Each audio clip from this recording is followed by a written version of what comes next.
The land of Canaan was parched and barren. Famine had gripped the land, leaving families struggling to survive. Crops withered and died, and the once abundant storehouses stood empty. The patriarch Jacob and his sons faced a dire situation. Their very lives were threatened by the relentless hunger that gnawed at their bellies. News arrived from a distant land, a flicker of hope in the darkness. Word spread that Egypt, a land blessed by the Nile's bounty, had an abundance of grain. Caravans returned from Egypt laden with sacks overflowing with life-giving grain. The news reached Jacob, igniting a spark of hope in his weary heart. Jacob saw a chance for his family to survive. He called his sons together. He told them about the grain in Egypt. He knew that a perilous journey awaited them. But the thought of his family starving was unbearable. He had to send them, even if it meant facing his deepest fears. Jacob's heart ached at the thought of sending his sons away. He knew the dangers that lurked on the road to Egypt. Bandits and wild animals preyed on unsuspecting travelers, but the famine left him with no choice. He had to gamble on the hope that Egypt offered. Jacob gathered his sons around him, his gaze sweeping over their faces. He saw their strength and their loyalty, but he also saw their youth and their inexperience. He worried for their safety, especially for his youngest son, Benjamin. Benjamin was the son of his old age, the child of his beloved Rachel. Jacob had always cherished Benjamin above his other sons. He showered him with love and affection. He protected him from harm. The thought of sending Benjamin away filled him with dread. He clung to Benjamin, reluctant to let him go. "Go down to Egypt," Jacob finally said, his voice heavy with concern. "Buy grain there so that we may live and not die." His sons listened with a mix of fear and determination. They knew the gravity of their mission. They were their family's only hope. But Jacob hesitated. "But do not take Benjamin, my youngest son, with you," he pleaded, his voice trembling. "For if any harm should befall him on the journey, you will bring my gray hair down to the grave in sorrow." Jacob's fear was palpable. He couldn't bear the thought of losing another son. The brothers understood their father's anguish. They had lost their brother Joseph many years ago. The pain of that loss still lingered in their hearts. They would do everything in their power to protect Benjamin. They vowed to bring him back safely to their father. With heavy hearts and a mix of hope and trepidation, Jacob's sons set out for Egypt. The journey was long and arduous.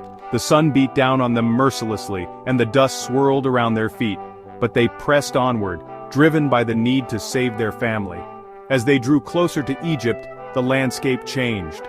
Gone were the parched hills of Canaan. In their place were lush green fields, nourished by the waters of the Nile. They saw farmers tending their crops and shepherds watching over their flocks. Egypt was a land of plenty, a stark contrast to the famine-stricken land they had left behind. After weeks of travel, they arrived at the bustling city where the grain was stored. The city teemed with life, a cacophony of sights, sounds, and smells. Merchants hawked their wares, children played in the streets, and donkeys brayed under their heavy loads. The brothers marveled at the city's grandeur. They had never seen anything like it before. Navigating the crowded streets, Jacob's sons eventually found their way to the official in charge of distributing grain. They had heard tales of this man's wisdom and fairness. Little did they know that fate had a remarkable surprise in store for them. As they entered the grand hall, their eyes fell upon the governor, a man of striking presence and authority. He sat on an elevated throne, his gaze sweeping over the crowd. He wore fine robes adorned with jewels, a symbol of his power and status. This man, unknown to the brothers, was Joseph. Joseph had risen to a position of great prominence in Egypt. Years ago he had been sold into slavery by his own brothers, a cruel twist of fate. But through a series of extraordinary events he had gained the Pharaoh's favor. He had interpreted the Pharaoh's dreams, predicting years of plenty followed by years of famine.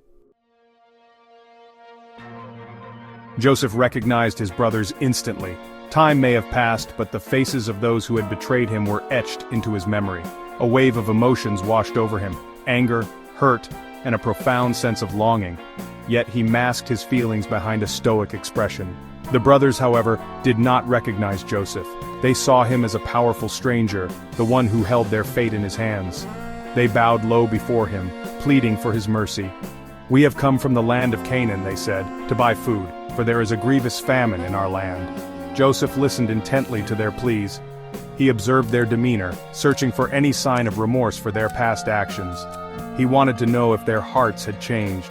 He devised a plan, a series of tests to reveal their true character. Joseph spoke to his brothers harshly, accusing them of being spies. "You have come here to see the nakedness of the land," he declared, his voice echoing through the hall. The brothers were taken aback by the accusation. They desperately tried to convince him of their innocence. "We are honest men," they pleaded. "We are all sons of one man," they insisted. "We are true men. Your servants are no spies." But Joseph remained unconvinced. He wanted to probe their hearts further.